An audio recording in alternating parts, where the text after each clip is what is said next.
Bienvenue sur ma chaîne dédiée au bonheur holistique où je te partage comment la santé, le sport et la spiritualité peut t'amener à un plus grand bonheur dans la vie. Et je base tout cela sur plus de 30 ans d'expérience de vie, une recherche passionnée du bonheur. Aujourd'hui, on va parler d'un sujet délicat qui est comment faire face à un problème difficile, une épreuve difficile de la vie. Je voudrais te partager ma manière de penser et un peu les étapes, les clés qui, moi, dans ma vie, grâce au développement personnel, grâce à la spiritualité, m'ont permis d'y faire face et d'en ressortir gagnant, d'en ressortir plus heureux qu'avant. C'est un peu une méthode difficile, métaphysique, c'est-à-dire qu'elle va au-delà du physique. Tu vas voir, je vais te repousser un petit peu dans tes retranchements, te challenger. Il y a des choses que tu vas pas forcément aimer entendre, mais c'est l'objectif. Je pense que face à une épreuve de la vie, soit on reste sur le plan négatif et on s'en sort pas et c'est difficile, soit alors on a une approche positive qui nous amène à un plus grand bonheur. Donc c'est ça dont on va discuter. C'est parti.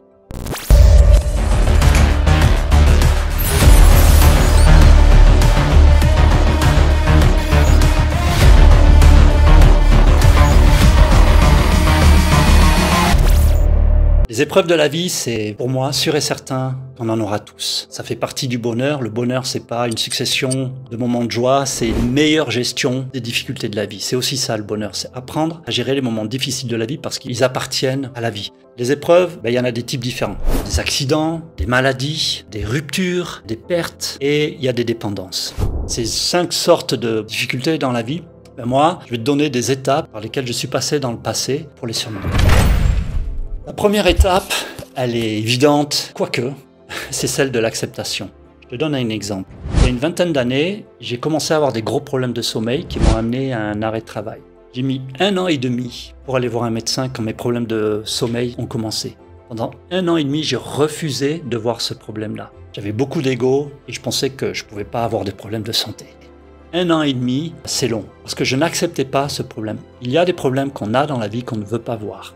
La première étape essentielle, c'est d'abord d'accepter ce problème. Pour chacune de ces étapes, je vais te demander de dire une phrase à voix haute. Pour ma part, j'aime bien dire ces phrases conscientisées dans ma voiture, parce que c'est un peu un endroit où je suis seul, personne ne peut m'entendre. Je suis sur l'autoroute, c'est sûr et certain que je peux dire cette phrase à voix haute, voire la crier et me sentir en confiance. Cette phrase, elle est toute simple, elle est « J'accepte ce problème ». C'est important de le dire parce que rien ne peut commencer tant qu'on n'a pas accepté ce problème, surtout si ce problème est un petit peu compliqué, un petit peu obscur, ou ce problème, eh bien, on le rejette sur quelqu'un d'autre. Mais dire « j'ai ce problème-là », c'est le début de l'aventure, c'est le début du chemin pour la guérison et pour avancer.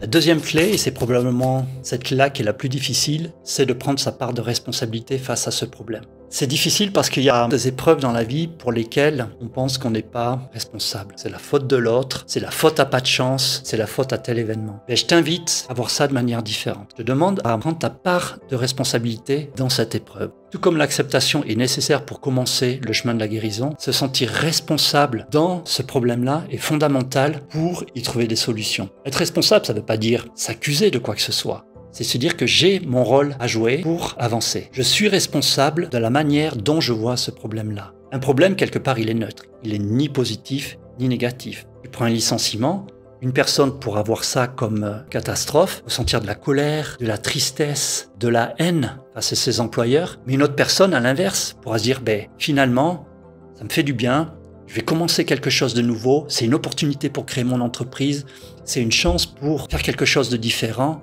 Et donc, pour un même événement, 2 méthodes de pensée complètement différentes. C'est ce côté-là de l'opportunité que j'aimerais que tu observes. Pour ça, c'est important de prendre sa responsabilité face à ce problème-là, même quand ce problème-là, il y a un facteur extérieur. La troisième clé, c'est celle de demander de l'aide. Évidemment, demander de l'aide à un thérapeute, à un médecin, des proches, à des amis, et ne pas rester seul dans ce problème-là. Mais l'aide dont j'aimerais te parler, c'est une aide un petit peu différente. C'est demander de l'aide à l'univers. L'univers, alors on utilise ce terme en développement personnel, moi je l'utilise parce que je ne veux pas utiliser le terme de Dieu. Il y a une connotation religieuse qui ne m'intéresse pas. Pourquoi univers? Parce que l'univers c'est quelque part la plus grande chose au monde qui englobe simplement tout ce qui existe dans l'univers et contenu dans l'univers. Donc le fait de s'adresser à l'univers, c'est un peu s'adresser à cette entité immense qui a été créée lors du Big Bang il y a 15 milliards d'années, et une énergie, une lumière immense pour créer la vie sur Terre et créer qui nous sommes. Donc la phrase que je t'invite à dire, c'est « Univers, aide-moi ». Tu n'es pas seul dans ce problème-là. L'univers est là pour t'aider. Et c'est ce levier-là qui est fondamental face à une épreuve de la vie, c'est de ne pas se sentir seul, de savoir qu'il y a quelque chose, une énergie magnifique qui est là pour nous aider. Ça te coûte rien d'essayer et de dire ça, et ensuite d'être vraiment à l'écoute de ce qui va se passer dans ta vie les prochains jours, parce que l'univers, une fois qu'il a entendu ton message, va t'envoyer des synchronicités. Il va t'envoyer une manière de t'aider dans ce problème-là. Donc, soit à l'écoute des rencontres, soit à l'écoute des choses qui vont se passer dans ta vie, parce qu'elles vont t'amener justement à trouver une solution. Cette étape, elle est fondamentale, mais elle est difficile. Un problème, une épreuve, est une opportunité. C'est les deux faces d'une même pièce.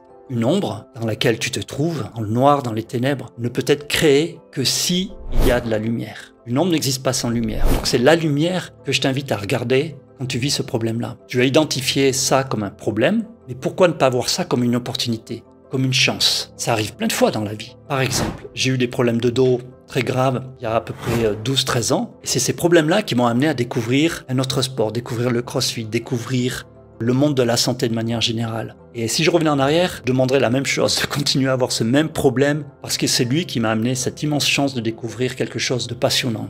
Donc voilà, cette étape-là, c'est de forcer cérébralement de trouver quelle opportunité est derrière ce problème-là. Je sais que c'est difficile, mais pourquoi pas essayer? Cette cinquième clé est aussi une étape importante que l'on doit regarder en détail. Certaines épreuves de la vie, on va se culpabiliser d'en être fautif. Je pense à cette personne qui partageait avec moi qu'après 40 ans d'avoir fumé un paquet par jour, elle était atteinte d'un cancer des poumons, elle s'en voulait évidemment. Immense épreuve de la vie, elle risque d'en mourir. Mais en plus, elle rajoute ce niveau de culpabilité qui est terrible, qu'elle devra porter ou qu'elle porte chaque jour de sa vie. Et donc c'est important, pour avancer, de se déculpabiliser et de se pardonner. Évidemment, cette personne va ressasser le passé, s'en vouloir énormément. C'est tout l'enjeu du problème. C'est au contraire, se dire « Ok, j'ai fait de mon mieux, j'étais comme ça, mais je m'en veux pas » et de se donner de l'amour. Cette étape du pardon, elle est hyper importante. Ce genre de preuve-là, j'en ferai probablement une autre vidéo complète sur le pardon parce que c'est un des plus grands outils du bonheur dans la vie.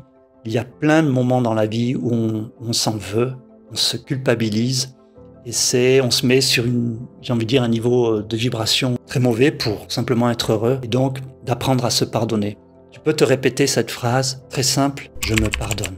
Ça sonne, je sais que ça sonne un petit peu bizarre, voire ridicule à tes oreilles, mais c'est tellement important. C'est mon expérience. Le pardon, c'est un des plus grands outils de la vie pour avancer. Cette dernière étape, elle aussi, elle challenge un peu. C'est remercier pour ce problème. Bien sûr, ça paraît contre-productif. Tu vas me dire, attends Sly, j'ai un problème dans la vie. Et tu me dis de remercier pour ça, mais ça va ou bien. C'est pas là où je veux t'amener.